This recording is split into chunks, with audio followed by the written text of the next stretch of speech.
Hi everyone, Yaku Maritz here from How We Made It in Africa, where we interview Africa's most interesting entrepreneurs and investors. How We Made It in Africa recently interviewed a Ghanaian entrepreneur called Nana Owusu-Achau, who is the founder of a company called Agro Kings, which produces the Nana's rice brand, among some other food products. Last year, it sold over 1 million US dollars worth of rice. I'm going to play you a clip from the interview now where Nana talks about the early days of the business and how he stumbled on the opportunity to start a rice company. At the time, he was still mainly involved in real estate, and he actually stumbled on the opportunity to start a rice company while inspecting a potential property project. In the clip, he also talks about how he financed the venture. I'm going to play you the clip now, but for those who want to watch the full interview, there's a link in the description to watch it on the How We Made It in Africa website. And for those who want to access the thousands of articles How We Made It in Africa has published over the years, you can do so by becoming a How We Made It in Africa member, which will give you access to our entire website. Our YouTube watchers get a 15% discount to become a member with the voucher code YouTube15. But you can also check the description for more info on that. But let's listen to the clip on how Nana Owusu-Achau first started his rice company. So, how did you first get involved in the rice industry? So I put it this way: I was just helping people, someone in the real estate industry. So someone had seen us. We had served this client before. We had built a house for him, and then he had traveled to, I think it was Abu Dhabi, and then he said, he had this great experience where they took a boat from the mainland to where the properties were, and it was like he spent about a week on an island where they had a small cottage, and then they lived there. And then when they were done, the boat brought them back to the mainland. And so he had identified an island in Ghana around the Esutuare area. And then he wanted us to come and see it to see if we're able to build some small chalets on that island. And his goal was to get a boat to go from the mainland to that island and then be able to have people have this getaway experience. So I was only coming to see what the project would look like, how we'd be able to send materials to the project site, engage some of the locals to understand what is possible in the area. Because on the island, there was life. There was a school on the island. People lived on the island. So I was curious to know, how did you bring sun to this area and things like that? Engaging with the chief for the day. When we arrived, he just gave me this piece of land and said, this rice, and said, look, this is rice made by my people. Go home and try it. And I didn't make much of that decision. I just took that rice home. And when I tried it, that's where the difference happened. Because I realized this tastes really good. And it was very similar, if not even tasting better than the rice I had been consuming earlier. And then I realized, I never really paid attention to the fact that I was eating imported rice. If I never really knew too much about rice production. So I said, look, this was really good. And then when I came to follow up on the project, I said, this was really good. Give me a bit more of that rice. And that's really how we got into the business. One thing led to the other.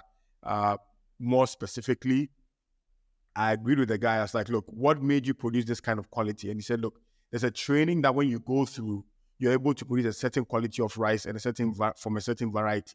However, people are not able to go through the training, one. And number two, they don't have the financing capacity to be able to produce that level of quality. And so it was at that point we decided that, look, you know what, let's work with two people for now. So work with two people on 2 hectares, 3 people on 2 hectares. And we gave them the training that was required from an agronomist who was in the area. And then we committed to funding entirely what it was going to take to produce that quality. And my idea was, his thought was, when you produce that quality, there's always a buyer. But it's about getting the money to be able to produce that quality. So I said, okay, fine. Then that makes a business case for me, because then I can make my money back I invested in production, And then I'm also able to take some of the rice to consume in my house. So I never thought about it at a commercial scale. I just thought, hey, I don't want to do this thing again. I'm happy to give you money. When you sell, you give me my money back with a little bit of interest. And then I just also take the rice for myself to consume. So that's kind of how we started. It wasn't even on a thought to do commercial. So were these like small scale farmers who were already producing this rice? Yes.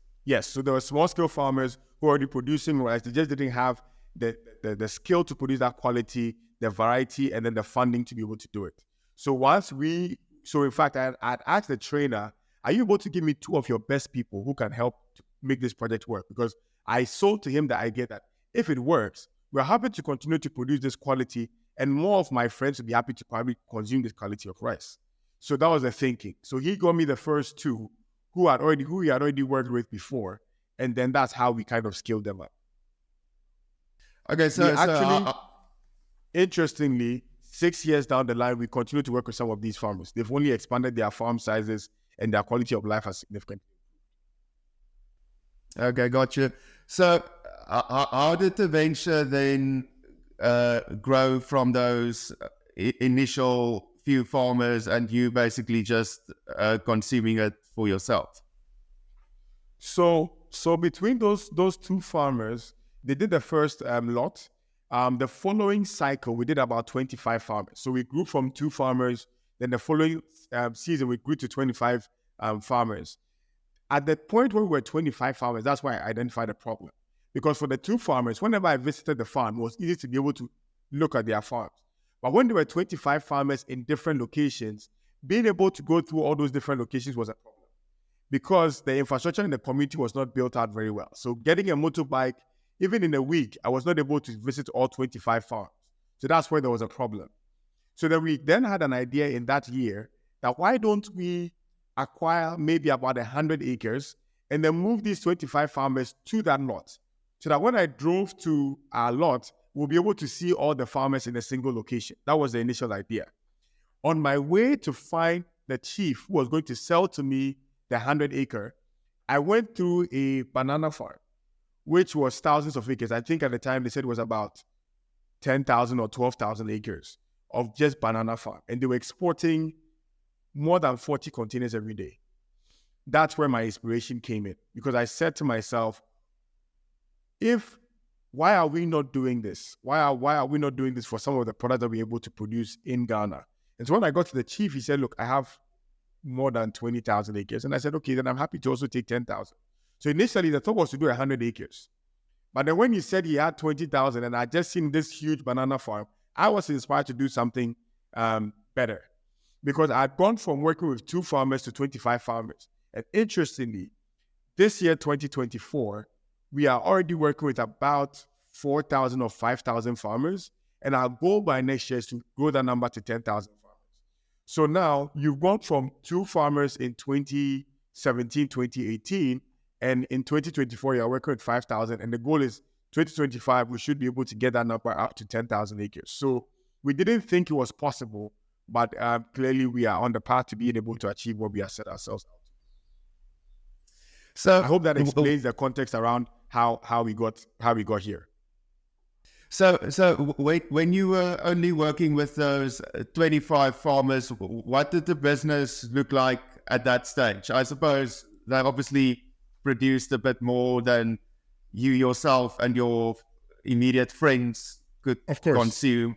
So, where did you sell it? Was it already a branded product then? Yeah, what did it look like? No. So let me take a step back. Actually, at the point I was even working with 2 farmers, we produced about 10 tons of rice, paddy rice. Now, the 10 tons we produced, I was only taking home about 100 kilos of rice.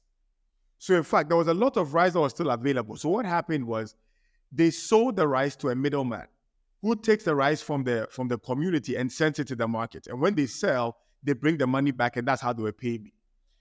Through that cycle is when I realized I don't know what the middleman is doing that I can't do myself.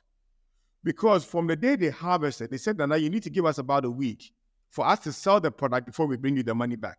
But there you see a risk.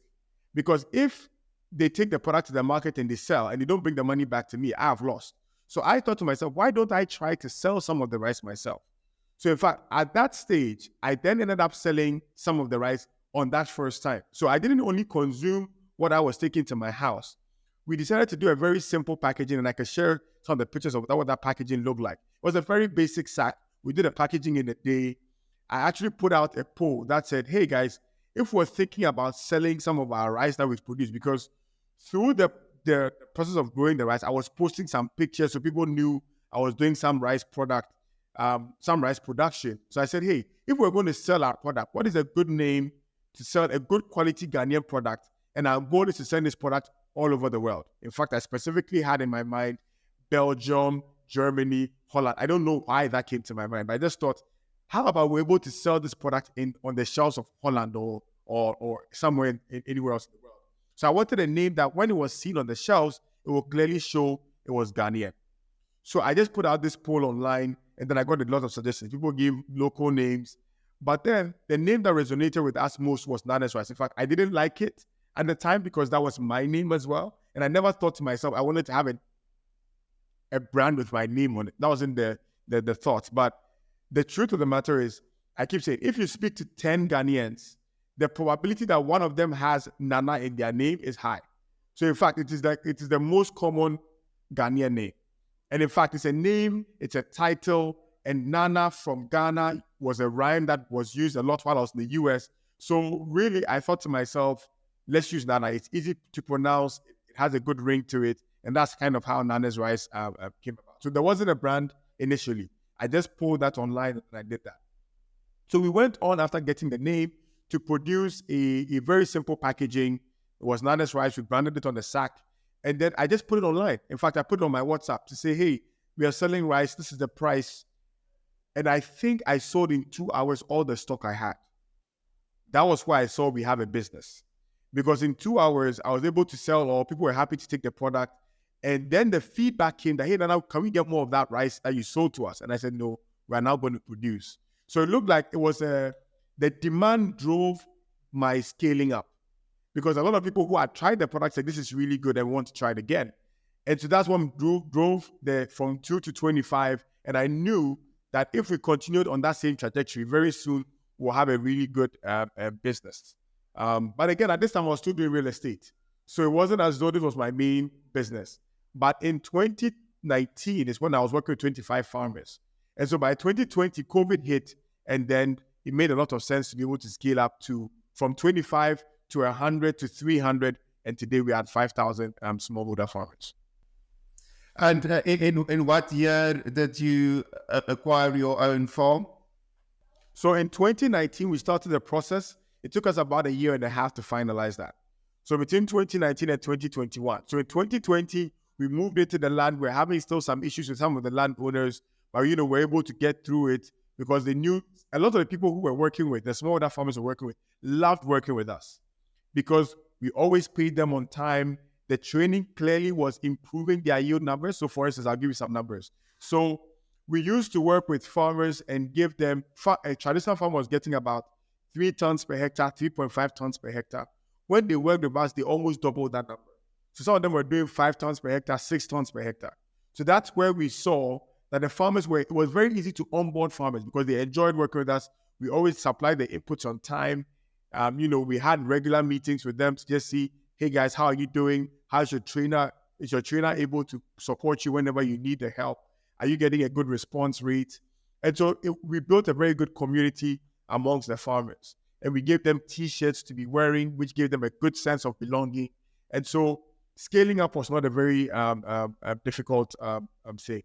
And then by 2019, some of the people who were in the royal family had benefited from our program or had heard about us. So even though the land transaction wasn't completed, they allowed us to get started on the land so that we could gain some traction. And some of the royal family members who were farmers were also benefiting from the program anyway. So in that year, we had moved on to the farm. We were working with about 100 acres for the first 1.5 years, even though the documentation for the entire land had not been finalized at the time. So when you acquired your own farm, like who did the actual farming? Because with all respect, I mean, you're not personally a farmer, so who No. did the actual work? So what we did is we have two models. When we moved to our own farm, what we did is we acquired the land. So Agro Kings today operates along the entire value chain. So we own the land, we develop the land, which means we bring all the irrigation system, the road network, electricity, pump stations for pumping water to all the fields, and then we do the farming, and then we do the processing and then the last mile distribution. Now, when we moved to the land and we acquired the land ourselves, we ran two models. There's what we call the Nucleus farm, which is our commercial scale rice farm. So that's not a very big land. So today we are doing about 350 acres of our own land by ourselves as a commercial farm. But a lot of, we call them in-growers. So we train people, specifically youth. So now we have a little over 300 youth that we've trained in rice farm production. So we train them and then we give them the input support. So we give them, hey, we're happy to give you fertilizer, we're happy to give you the seed, and then they do the farming. Then they sell the produce to us. So there's a Nucleus farm, which is our commercial scale farm. We do that by ourselves. We have a team that's helping us. There's a Brazilian who's been working with us since 2021 to help us to do the rice farming. We've learned a lot of what we do by ourselves. And then we also have a lot of in-growers. So people are trained and then we give them the land. We rent the land to them. They farm and then they give us the produce and then they are happy, we're happy. Then the farm continues to grow that way. So that's kind of how we've continued to scale since then. If I may ask, how did you manage to finance all this, the land and tractors and equipment and hiring people from Brazil, etc., etc.? Yeah, so again, like I said, we were doing some work in the real estate space, and so we did have some money, startup capital from there. It wasn't too much. A lot of our funding has come from family and friends.